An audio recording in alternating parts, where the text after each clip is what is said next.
let's talk about Martin Scorsese's Bringing Out the Dead.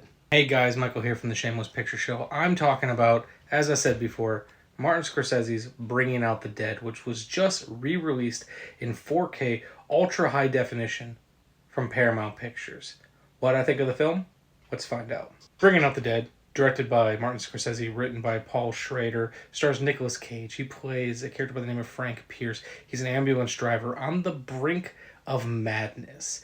He had a great track record for a long time of saving lives, but he's been in a dry spot. So the film is essentially a series of vignettes of him dealing with different patients, his own co-workers, and everything in between. So this film is filled with phenomenal co-stars from John Goodman, Patricia Arquette, Tom Sizemore, and Ving Rhames. Each of them bring a unique flair to this movie. So the first time I saw this film, I didn't know what to make of it.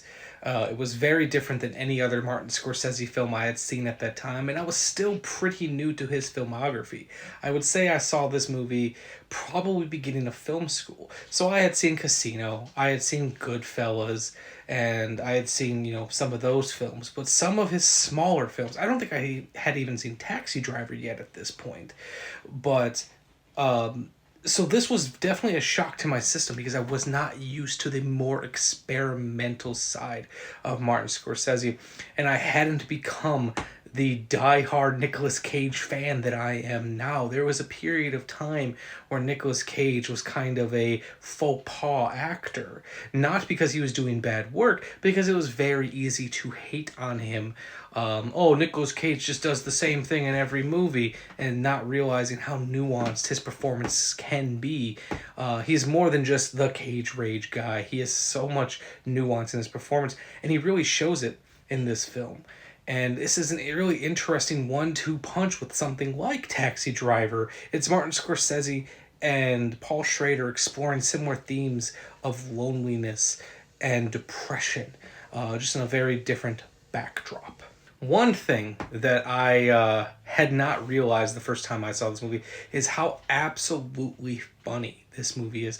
There's a sequence with Nicolas Cage trying to get himself fired and talking his boss into firing him that I rewatched 2 or 3 times because I just thought it was hysterical. And I think we've all had those days at our jobs where you're just like, come on, get rid of me. Let's do this. So yeah, I found myself really enjoying Bringing Out the Dead. And Paramount, as they normally do, brought this really nice edition where it has a fold-out cover of the original theatrical poster. On top of that,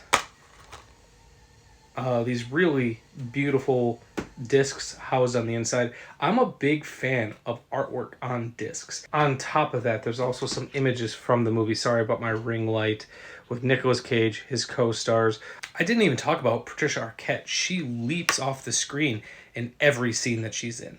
So Bringing Out the Dead is the 47th release from the Paramount Pictures Presents label, and I've been a big fan of this label since they started doing it, and I highly recommend this disc. But if you're an AV nerd like myself and you want to know how this film stacks up on the picture side, audio side, make sure you come back for part 2 of this video where I will delve into that. Thanks for watching.